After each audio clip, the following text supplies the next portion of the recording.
today's Spreecast. I'm very, very excited about this session.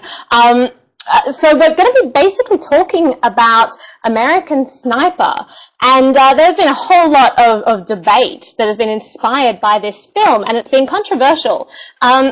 So I'm very excited to get into that, but first of all, I will introduce myself, introduce Sheldon, and then explain how to use Spreecast for those of you who haven't used it before. So my name is Naomi Brockwell.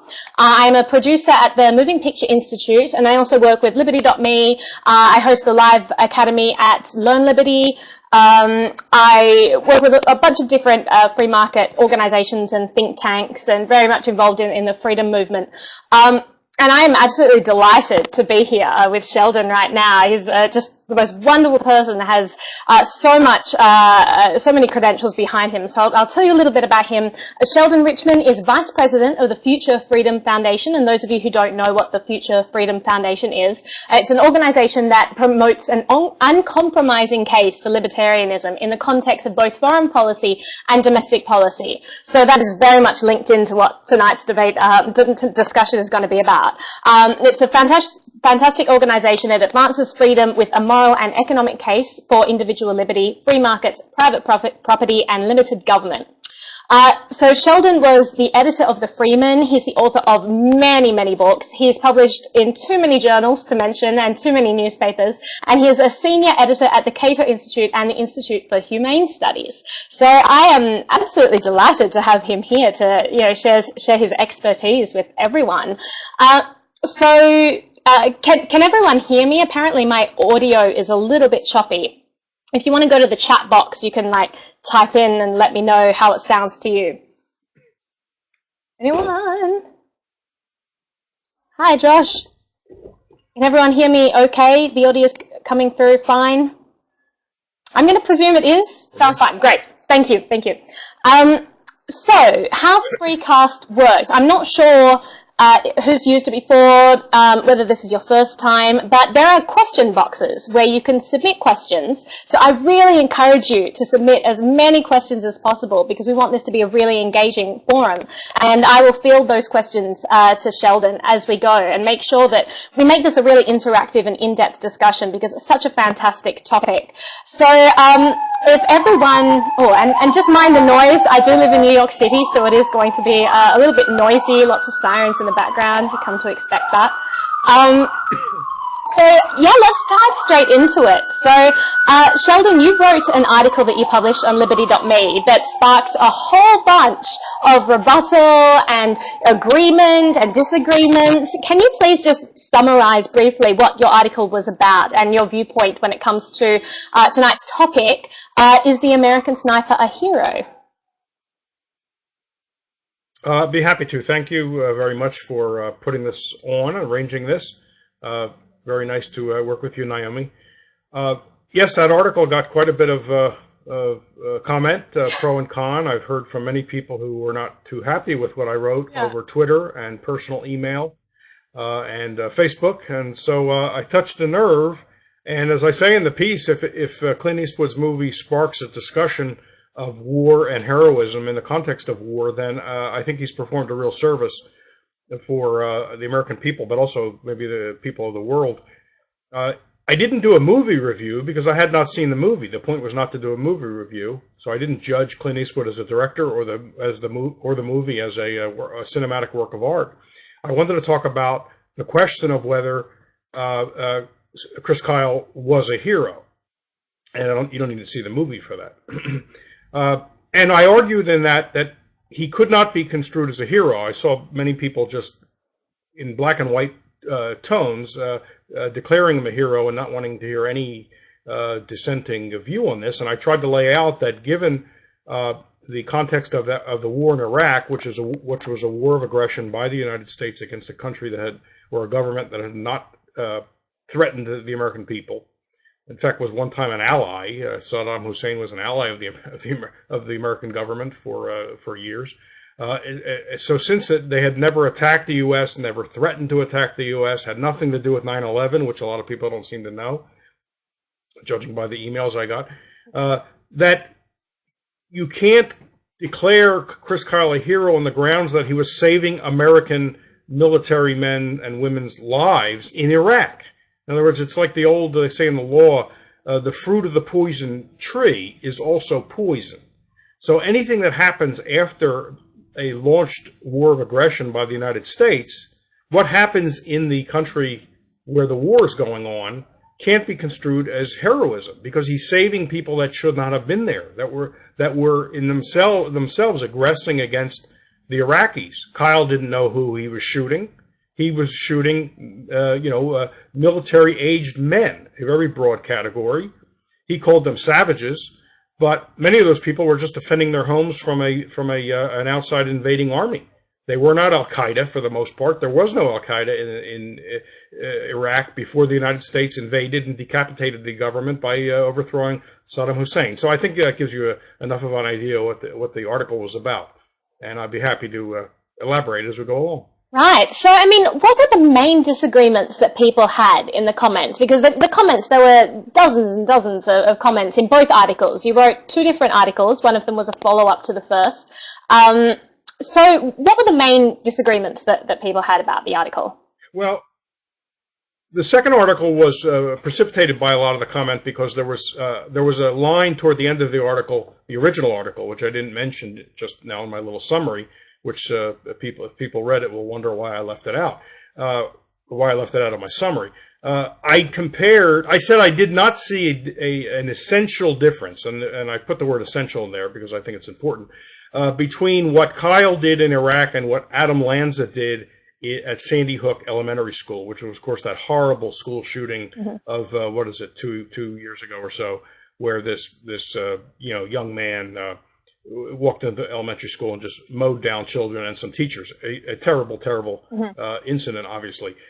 My point was not that there was no difference. I said there was not an essential difference. Well, that really made people angry. I think they would have been just as angry if I had simply said that Kyle was not a hero, because that really touched the nerve. But right. It certainly got a lot of people angry that I made this comparison. So the follow-up article was actually to defend that comparison. The original article was a 700-word article that was meant for newspaper op-ed pages, so that's about the limit, and I couldn't elaborate. Right. So the follow-up article does elaborate. Right. Now I'm going to go ahead and be potentially controversial. So I posted something as well. I loved the film. I absolutely loved it, but I am a film producer, so this is my industry, and I was judging it cinematically and all of that. That being said, I agree with everything you said about Iraq and about America being an invading army, them being the aggressors. But it really does spark an interesting debate, because I mean, first of all, I might pose the question, can any sniper be considered a hero? Because, I mean, the question tonight, we're not really talking about whether the film was historically accurate. We're not really talking about whether Clint Eastwood chose the right aspects of the war to focus on. I didn't see the film as an analysis of the war at all. I saw it as a very personable tale, a character-driven drama about someone who, was deeply, hurt and affected by this very destructive force that is war. So if anything, I found the film to be a case against war, that these people went over there and then ended up with, bordering on this almost schizophrenic state where you have to choose between protecting your family or protecting your country, and the way that the war was portrayed to these soldiers, it clearly the film showed how it was portrayed. It was portrayed as protecting America. It became immediately after the Twin Towers collapsed. It was seen as America is under war. And so that's what people were reacting to. I mean, we know in hindsight now it's just completely inaccurate, and generally the consensus, especially amongst libertarians, is that Americans basically started the aggression anyway. But that's not really the issue. So tonight's question was the American sniper a hero? And we know that Chris Kyle was referred to as a hero over and over again. Now, you argue definitely not, because he's an aggressor. So I would ask, can any sniper in any war be considered a hero if they're good at their job? Oh, well, I can imagine a purely defensive war. Let's assume you live in a town and a foreign force. It could be foreign in the sense of a foreign country, but it could just be like another town that has a bunch of aggressive people that want to come in and loot and pillage and kill. And so let's say they're bringing their forces into your town, and you have like a volunteer militia, not tax funded, of course, because it's a libertarian town. And they're good at defense. They practice with guns because they realize that someday they may need to defend themselves. And so they take positions as this aggressive force comes rolling in. And for the sake of the discussion, let's say we have no doubt what the aggressive force mission is. Let's say they published it. Okay, they've said, we're coming to kill you all, take your wealth. So we have no doubts. There's no moral ambiguity in this hypothetical. It seems to me a sniper there would be justified. It would be simply self-defense or defense of innocent life. Right. You're a libertarian believes unless you're a total pacifist, it's okay to use physical force, deadly force, in defense of yourself or innocent life. So I can't maintain the position that a sniper per se cannot be a hero. You have to look at the surrounding circumstances. So which is what I tried to do in my piece. Let me try to play devil's advocate here. So libertarians are very concerned with national borders. A lot of libertarians don't believe that certain nations have the right and that certain national borders should be recognized, etc., etc. So I mean, how do we differentiate between people that we're allowed to save and people that we're not allowed to save? So let's say that there was a sniper in Nazi Germany. There was an American sniper in Nazi Germany. So let's say that Germany never invaded America, but an American sniper went over there and started killing off Nazis. Would that be okay? Or because it's a sovereign nation outside of America, would it not be okay? And in that case, why is a national boundary so important when you have a country filled with people being persecuted? Well, it's not so much that the national boundaries are important. It's that if you're stuck with a government, as we are, and I'll add, unfortunately, then it behooves you, the people that have to live under it, to keep it on as, to use Albert J. Nock's term, to keep it on as short a leash as possible, because when the government has a lot of discretion in foreign affairs and war making, it gets the people it's supposedly protecting in trouble. It creates enemies. It provokes enemies. We've been seeing that with Iraq and Afghanistan and others, Pakistan these days. Yeah. So it's not so much that a sovereign nation needs to be respected. I mean, my position is I don't believe in sovereign nations. I don't believe in borders in that sense. Yeah. But I still want the government on a very, very short leash as long as we have it. So that's how I would answer that. If a private American paying his own way, taking his own responsibility, wants to go help a beleaguered people who are clearly victims of aggression, as some people did during the Spanish-American War. There was the Abraham Lincoln Brigade. We always like to refer to that as a famous thing. If it's totally private, and of course they're responsible for their actions. If they shoot the wrong people, they should be liable for that. Right. If they shoot innocent people, but the government shouldn't stop them from going over there. Right. So I don't think you can justify Kyle's actions on that basis because he didn't go over on his own and accept responsibility. He was following orders. He joined the military. Objectively speaking, the military is the tool of the American empire. There's no two ways around that. And they may, his defenders may say he took an oath to support the Constitution, defend the Constitution, but that's not what he does in practice. What he does is he goes where the president sends him.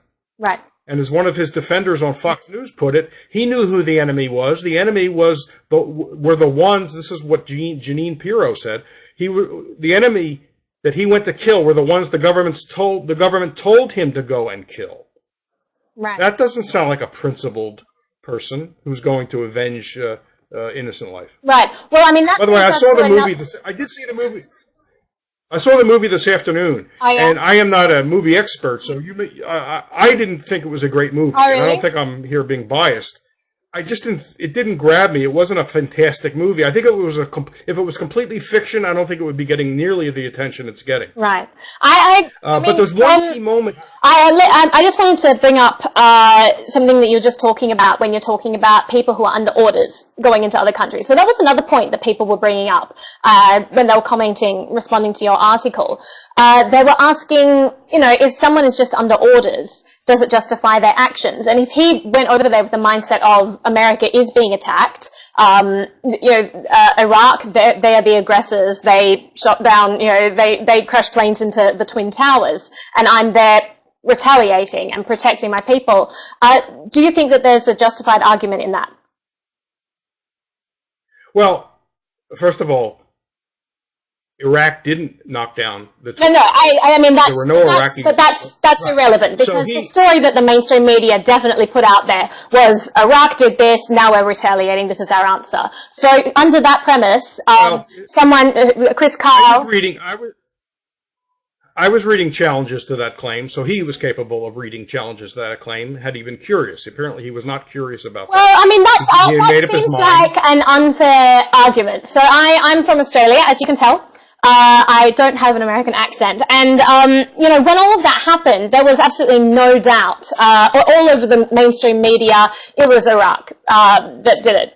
When the axis of evil was declared, and when America declared war against Iraq, it was very clear that came as a corollary of the Twin Towers, and that it was Iraq that was responsible, and that, we were so trusting of American intelligence, which told us that it was Iraq. So it's unfair to say, but there was information on the internet that said otherwise, because, there's information on the internet that tells you that if you have a diet of just air, it's really healthy. Like, you can find anything, you can make up any argument, and you can find something on the internet to justify it. So that's an unfair statement.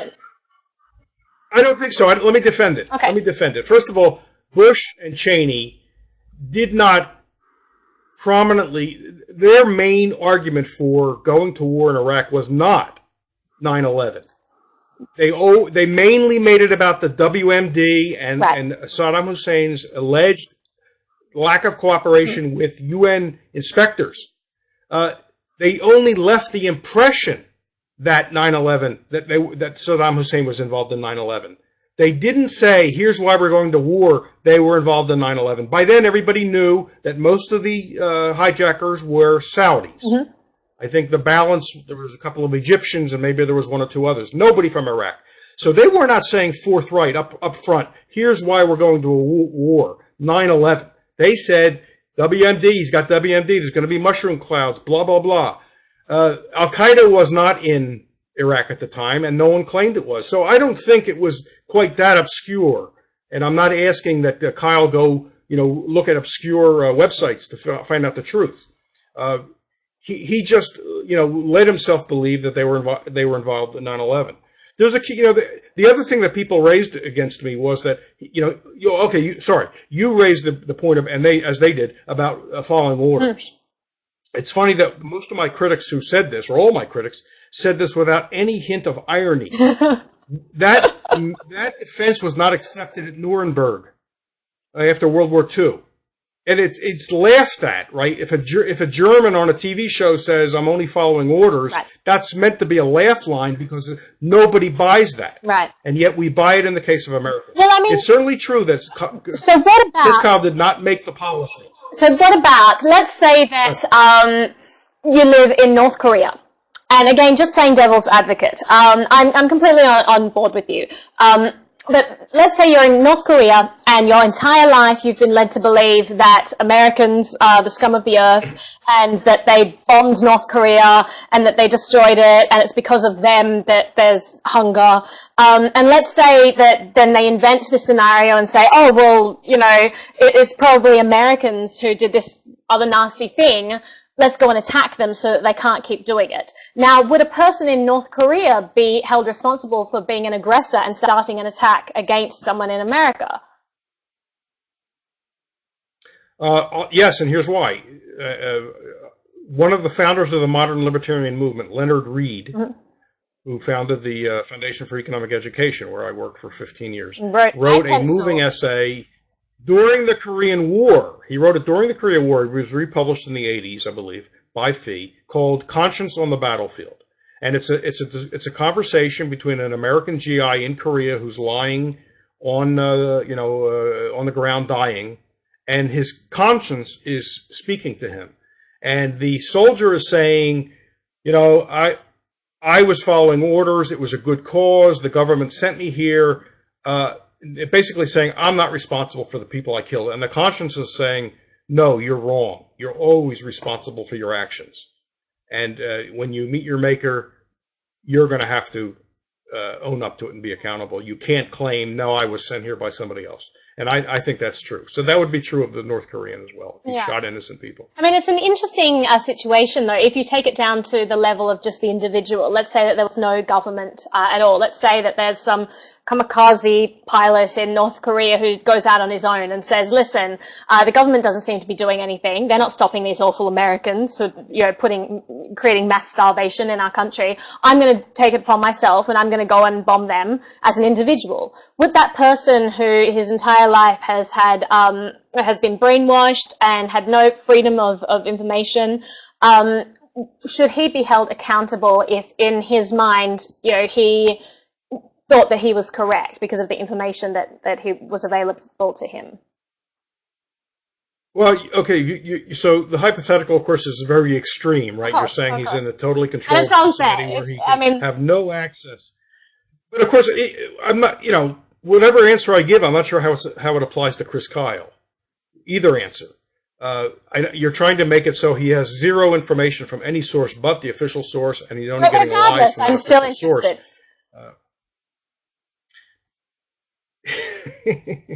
I still don't see how it's relevant to Kyle. I'll extend that. Maybe we'd say that's a mitigating. Okay, I would say it would be count as a mitigating circumstance, and it would get figured into perhaps the penalty. Okay. Would he still owe restitution? I think he would still owe restitution under a strict liability standard. Look, Murray Rothbard used to use the example of what he called the Lone Ranger principle. So you have this situation, right? We see Kyle drawing a bead on some Iraqi. He doesn't know who this Iraqi is. This could be someone defending his town, or it could be some agent of bin Laden. He doesn't know. He doesn't have a resume on these people. It's military age person. He's aiming at him. Now, the Lone Ranger in Rothbard's story is looking down on this situation. He's the objective avenger of justice, right?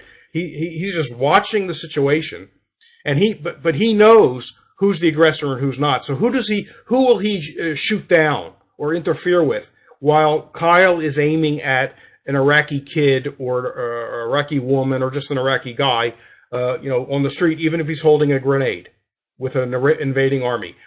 I think Rothbard would say, and I would agree, that he would strike down the American sniper because he's the aggressor. He's there where he doesn't belong. He's the away team, right? He's the visiting team, not the home team. Right. And I think that's how you have to look at it. Right. Yeah, I mean, it is a really interesting situation.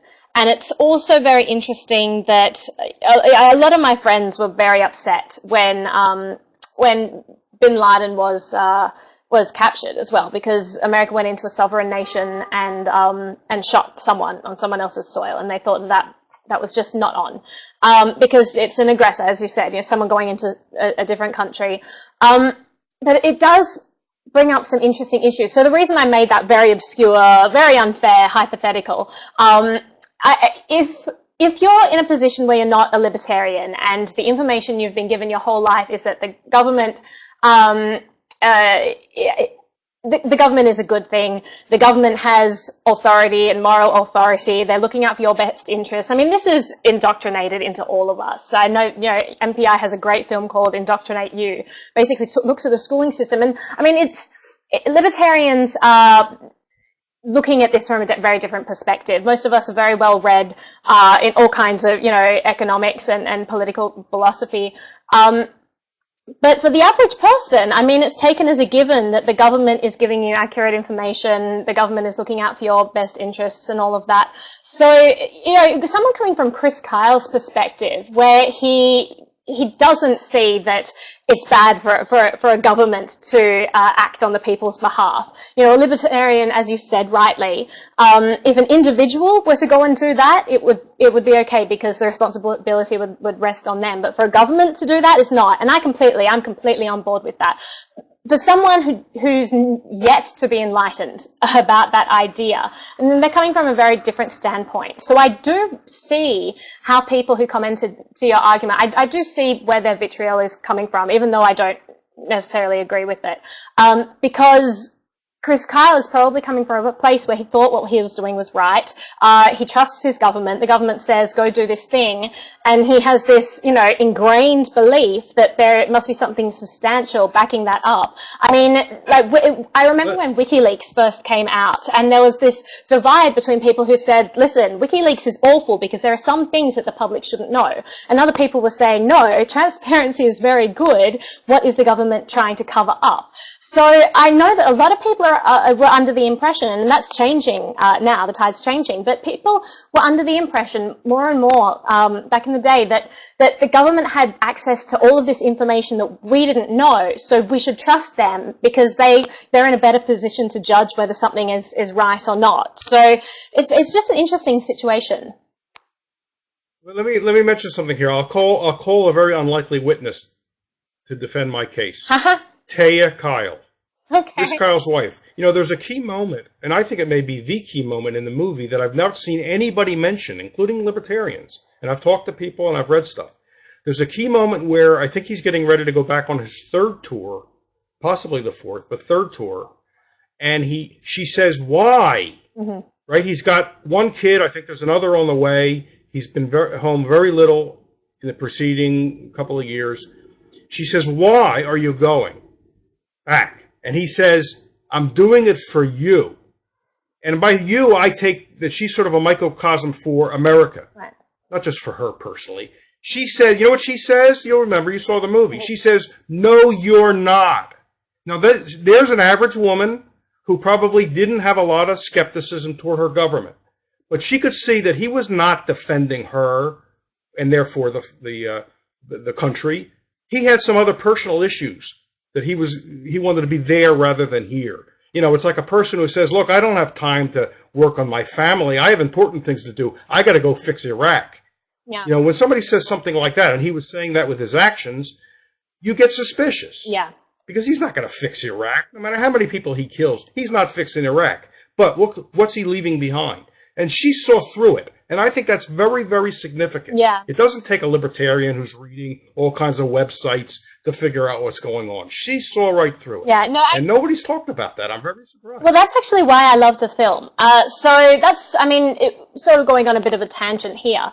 But I wrote just a post on Facebook that got a lot of comments from people, and again, a lot of vitriol. Because I said that I thought it was a great film. And I liked it because for me it was a film that was against war. You know, I very much saw the destructive force that war was. I very much saw, you know, in the suicide note that his friend wrote. No, it wasn't a suicide note, sorry. The note that he wrote, the letter, and that they read out at the funeral, where it very much talks about, like, why are we still here? It's almost like this is just inertia. We're just keeping going, and there's no reason. Like, I actually really loved the issues that it brought up and that it questioned. I loved the fact that, you know, his wife was a great character who really did bring another side to this and really did highlight that that war was a destructive force. Ever since the first tour, he came back and he was not the same. He had post-traumatic stress disorder. It bordered on schizophrenia. And you know, he probably had a mental illness.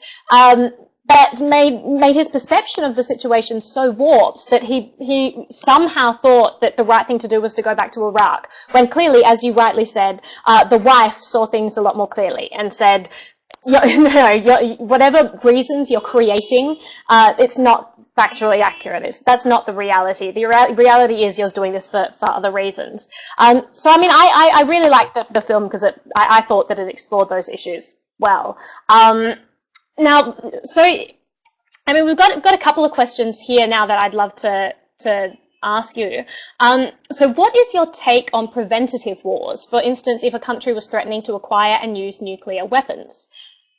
Now, first, before you go into that, I just love the idea that, it's taken for granted in society today that some people are allowed nuclear weapons, but others aren't. And who's the person who decides that? Like, that's an issue in itself. But, whoops, my computer is like falling off. No, you're right. It's funny, we're negotiating with Iran, which has never had a nuclear weapons program, and people can read Gareth Porter's book, Manufactured Crisis, to see the proof of that. One of the biggest forces against our negotiation with Iran over a non-existent nuclear weapon is Israel, which is the nuclear monopolist in the Middle East and has been, with something like 400 warheads on land, air, and sea. So, but get to your question. Look, you could come up with we could talk about difficult hypothetical situations all night. So you can imagine, yes, one gang has nuclear weapons and is threatening to launch. If someone's holding a gun at you but hasn't yet pulled the trigger, you're not obligated to wait until the trigger is pulled. That's absolutely true. You're allowed to repel a real threat, and if it turns out you've kind of manufactured the threat, then you should be accountable for your actions. But I think that sort of gets to your question. But see, the problem when questions like this come up in the context of a U.S. foreign policy or foreign policy in general, we kind of forget we're talking about governments with all the perverse incentives that governments have. People will talk about the bully in the schoolyard. They'll say, what do you mean? How can you be a non-interventionist? If there's a bully picking on someone, aren't you allowed to go over and defend the poor kid who's getting picked on? Well, of course you do. But my question is, what's that got to do with states and governments? I mean, we got to remember public choice and all the reasons we are skeptical of giving governments great leeway. Right. And that's the main answer. Not can you come up with some hypothetical situation where someone's aiming a nuke at you and can you act? Of course. Just like if someone's getting ready to point a gun at you, you don't have to just wait until the bullet's leaving the muzzle. So, yeah. No, I completely agree. I think that really distracts us from the actual subject. Yeah, no, I completely agree. And it's this idea that, a select few can represent an entire nation of people and wage war on their behalf. That's astounding to me. That's why, speaking of monetary policy, I'm very much against the Federal Reserve, because really all it enables is a country to go and wage war without having to get permission of the people it's meant to represent. And what happens then is if you have, ostensibly a group of people attacking someone else, then that group of people is going to attack all of the other people who may not necessarily have had anything to do with it, may not agree with it, have the unfortunate circumstances of being born into a country that was just very aggressive and wanted to wage war. We don't get a choice of where we're born, unfortunately, which is why this nation-state system is just a really, really bad one, because we're born into a situation that we really don't have much control over, and immediately become subject to whatever laws the people who rule it create. Right, and what goes along with that is nationalism, and that's the idea that and especially with the United States, given its history, we're right. Anything we do is right, and this is actually the subject of my most recent article that was posted today, called "United States, America's James Bond complex." we have the double O. Right? America has the license to kill. We can do that. When I say we, I mean the government can do things that other governments are not allowed to do. And you see this in the reaction to my criticism of Kyle. He was an American. We don't need to look too closely. That's all we need to know. He was killing non-Americans, and he was an American. What else do I need to know? That was really the attitude I was getting from people. Right.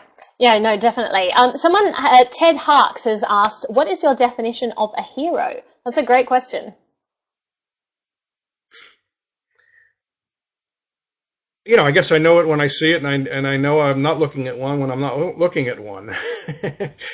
Look, I don't know. It would take some time to formulate a careful definition that I could defend. I think we have a sense of what a hero is. It's a hero who's doing something that we regard as good and virtuous, and overcoming difficult obstacles. In other words, it's something difficult to do. I think that's part of the element.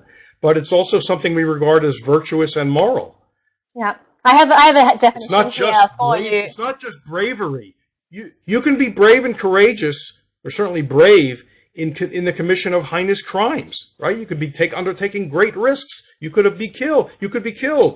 committing a crime, but you say, that's all right, I want to commit this crime, I'll take the risk, I'm brave. So it's not just bravery in the action. You've got to look at the whole context of the action. I have a definition for you, which is apt considering the birthday which has just passed. A heroic being with his own happiness as the moral purpose of his life, with productive achievement as his noblest activity and reason as his only absolute.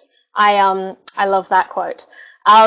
So we've got another question here from Grant, who says, for people who haven't seen the movie, do you recommend that they go see it for context, or should we avoid it entirely?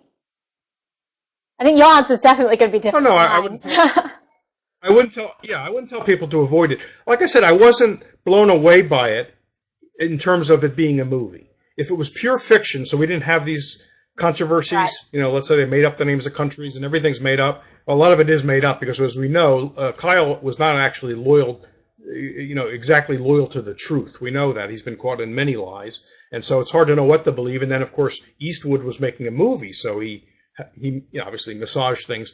But I just didn't think it was a wonderful, great. I didn't go out of it saying, with my jaw dropped, saying, wow, that was a powerful movie, great acting. I didn't see it. It was less gory than I thought it was going to be. I don't really like grim, gory movies, or movies that depict great cruelty. Mm-hmm. One person or group being very graphically cruel to another. There's not a lot of that. There's a bit, but not enough where I was ready to shield my eyes. Okay, so I would say people that are curious about this, go see the movie. I'm also reading the book. Yeah, I understand his own portrayal of himself in the book is a lot more negative than Eastwood. See, one thing I'll give Eastwood credit for in this sense, it is a good movie. He left us with something to argue about, right? When a movie is so black and white that there's not even anything to argue about, right? The villain or the hero, whoever, is just either totally all good without question or totally all bad without question. That's not interesting. And so who's going to talk about that afterwards? Nobody. Right. But a movie where the lines are a little fuzzy, and I'll be interested to hear your comment on this because you're involved in film, where the lines are more fuzzy, then there's really something to discuss. Right. And none of us can say which is the right interpretation, because maybe he wanted us to make our own interpretation. Yeah, I mean, that's one of the things that really struck me is that a lot of people think that in the film, Chris Kyle is being portrayed as a hero. See, I reject that premise itself, which puts me in an interesting position, because there's so much subtext in this film where, I mean, everywhere he goes, Chris Kyle is called a hero. That doesn't mean that he's being presented as a hero. It'd be the same as me eating a piece of charcoal and going, this is delicious. Like, clearly it's not delicious. You could tell that from my facial expressions, from the tone of my voice. So, I mean, yes, if you take what people were saying about Chris all through the movie, strangers were meeting him in the street and saying, you're a hero. People were celebrating him. Around the barracks, people were cheering him and making fun of him, and, but Chris Kyle, the film version, didn't buy into it. So he clearly was uncomfortable with that situation every time it came up. So for me, that already was questioning whether or not Chris Kyle was a hero. Otherwise, I feel that Clint Eastwood would have just been more black and white and portrayed him as this great guy who's very humble, but still celebrated. But he wasn't, he was someone who came back and almost killed a dog because he, had this mental disorder that just made him so paranoid and almost schizophrenic. He was someone who, he was under so much pressure and psychological damage from the war. I don't feel that the movie portrayed him as a hero as such. There were too many questions that were brought up through the film. I went and saw that film with my sister, and honestly, no joke, we came out of the film and both of us had been crying. But I am a crier. I'm gonna admit that. So it doesn't really say too much about the film. I'll probably cry in Harry Potter too. But we came out of that film and we're just like, oh my god, I have to get a beer, and we literally just went straight to the pub because we needed to decompress. And I think that it's because film is so powerful, but it's also so greatly informed by a person's context. So if you used to work as a clown and you went and saw like a scary clown movie, you're going to have a very different reaction to it than a different person. From my point of view, I know a lot of people in special forces. I know a lot of people who whose relationships have been torn apart by war, by the psychological damage. I've the character of Chris Kyle. I've seen that very disconnected person. I've seen people change. I've seen their life just be taken, completely stolen from them. You know, I know people who come back from the Vietnam War who still stay awake at night and have awful nightmares, who, you know, run in their sleep and tear up bed sheets, and it's a scary psychological state that war puts you into. So for me, I mean, the movie just was so heartbreaking. It really tore me apart because you could just see this destruction in this character, and, you know, I thought Bradley Cooper gave a phenomenal performance. I really adore him as an actor. So for me, I found the movie very powerful. It wasn't so much like a black and white issue of, was this war just? Is this person a hero or a villain?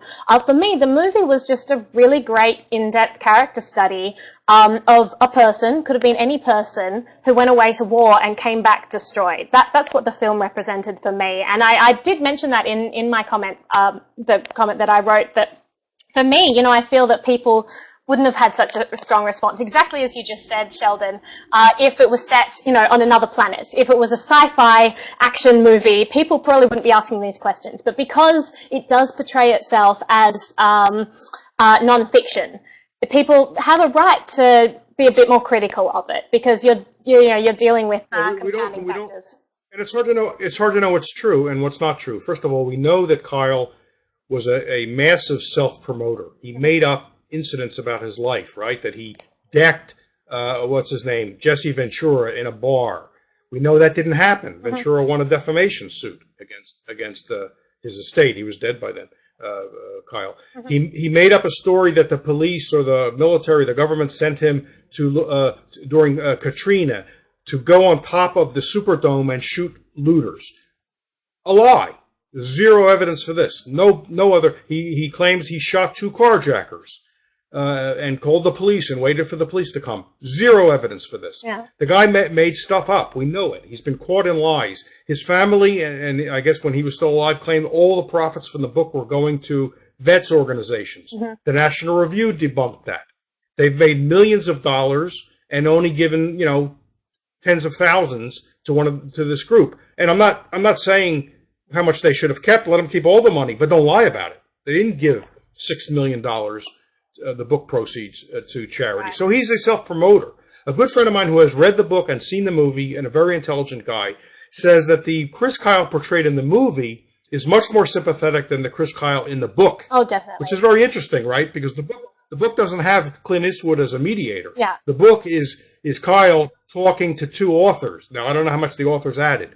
We see him in the movie hoping he does not have to shoot a child. Remember the child is about to pick up a shoulder-launched grenade launcher that had been in the hands of an adult, and Kyle had shot. Now the thing's on the ground, and a kid is going to pick it up, a little kid. And he's saying, don't pick it up, don't pick it up. In other words, if you pick it up, I'm going to have to shoot you. Don't pick it up. And the kid at first picks it up, and Kyle's about to shoot him.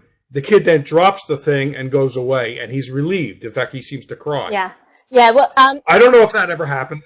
I don't know if that happened. I don't know if that's true. I don't know if that's Eastwood, or I don't know if that, or maybe that's Kyle's imagination. So I can't say, oh, see, Kyle has this decency in him, because I don't know if that's true, but it is in the movie. Yeah, I think we're going to have to wrap it up. Only got like a couple of more minutes. Before we go, I just wanted to say a couple of things on that note.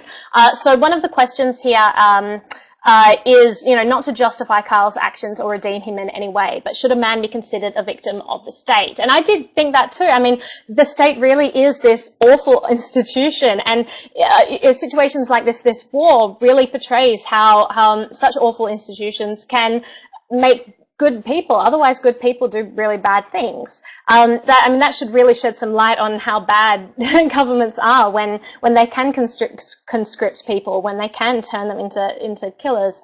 But on that note, I mean, if we're talking about people, don't forget, we don't have conscription. Just to correct one thing, I mean, we don't have conscription, so he was a volunteer.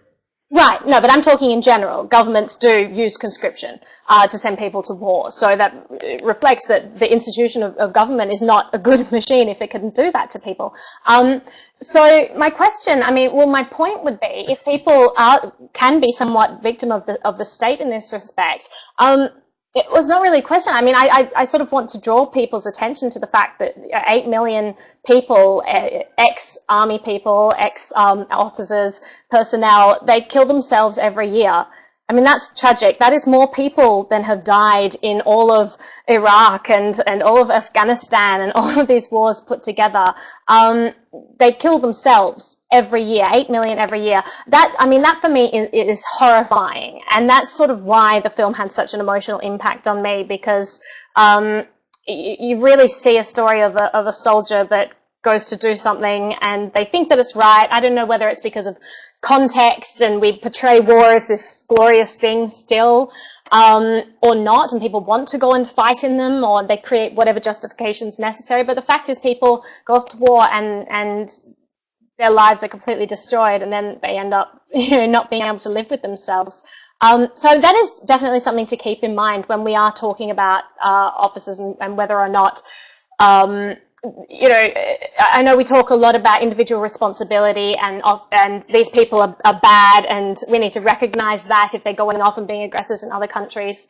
But there is also a separate element to that, and we do have to be mindful that of what these people are going through. So I just thought I'd bring that into the mix. And before we go, I mean, did you have any closing comments or anything related to that or not related to that? Well, I think you make a very good point, and I think we can implicate the government schools in this. The government schools, in part, are dedicated to preparing people for that, right? To take orders, to believe the government when it says go over there because they're threatening us, they'll kill us if they'll be over here if we don't go over there. Mm-hmm. I think the schools are grooming people for that. And so we shouldn't be surprised that people then respond that way. They aren't skeptical. Why aren't they skeptical of what the government tells them when it's time for war or any other time? It's because they've been softened up, and then of course most of the media, certainly the major media, shows no signs of skepticism either. So that's the reinforcement from all sides. So it kind of makes your point. I agree. To some extent, he is definitely a victim too. He's a victim also. Yeah. I don't mind saying that. Yeah, well, I just, we'll have to wrap it up here, but I really wanted to thank you, Sheldon. I think that I really encourage everyone to read what Sheldon has said. If you haven't already, read the stuff that he has written about this issue. It's a really important issue, and I think a lot of people just don't realize what America's involvement in Iraq actually was. I mean, I would argue that libertarians understand it more than most, but I really do encourage people to learn more about that. And if anything, as you said, rightly so, if Clint Eastwood's film has done anything, it's encouraged more conversations like this, where more facts actually come out and we think about these questions. We think about the role of government, we think about the monopoly of power, and we also think about the ability of a nation to wage war on an entire country's behalf. These are important questions. So thank you so much. I know so Sheldon works mainly at the Future Freedom Foundation. Please go to their website, have a look at what they do. A fantastic organization. I know Jacob very well, the man who started that, and it's just, they do really, really great work. So read the stuff that they put out, get on their mailing list, and thank you so much, Sheldon, for being here tonight. And thank you everyone. Thank you very much. Thank you everyone for joining in. This has been really, really fun, and I hope to see you at the next one. So, see you everyone. Thank you. Thank you. Thank you.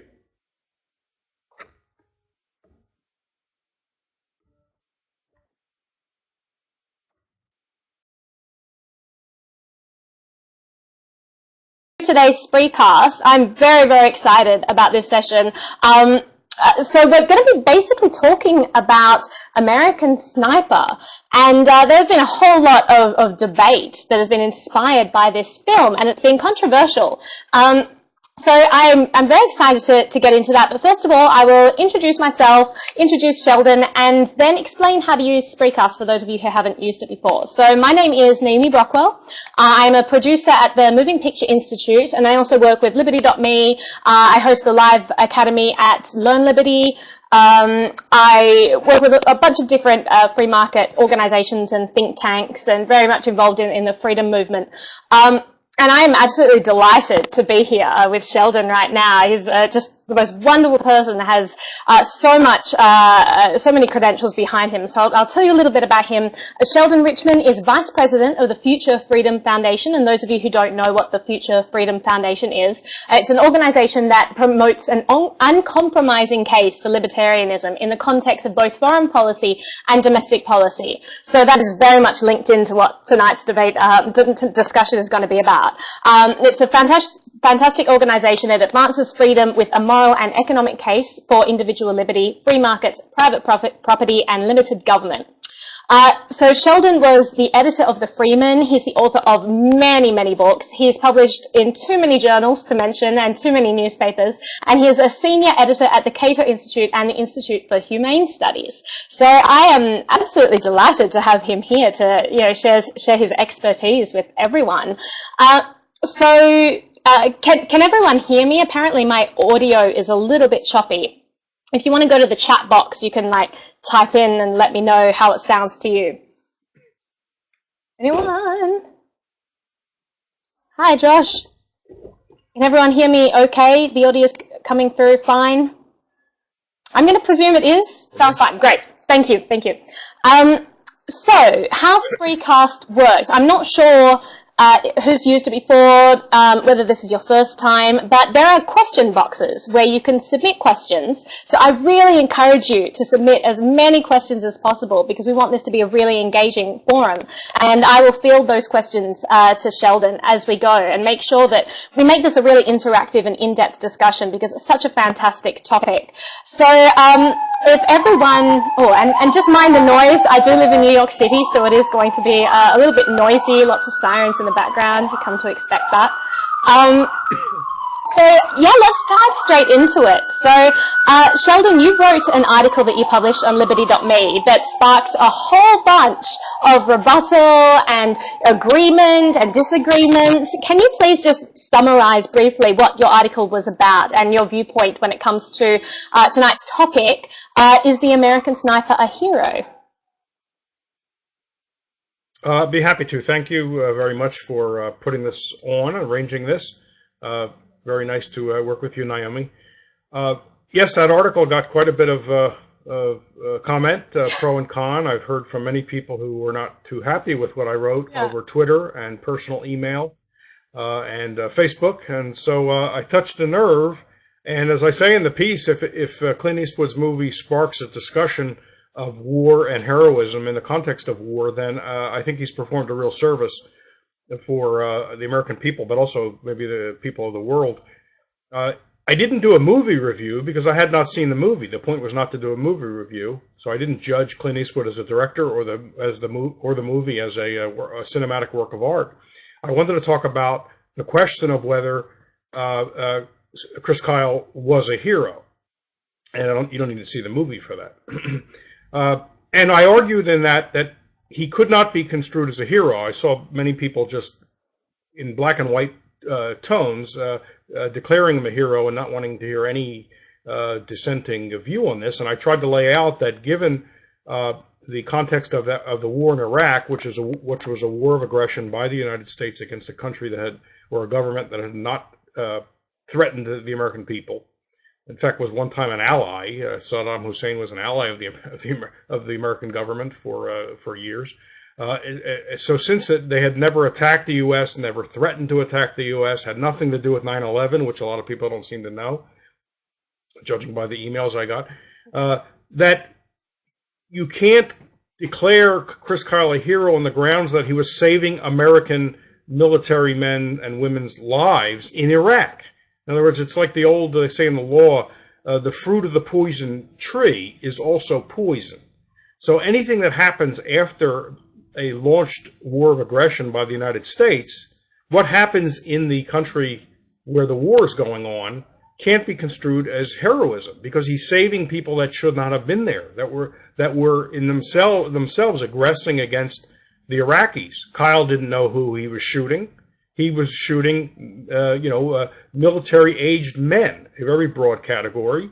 He called them savages, but many of those people were just defending their homes from an outside invading army. They were not Al-Qaeda for the most part. There was no Al-Qaeda in Iraq before the United States invaded and decapitated the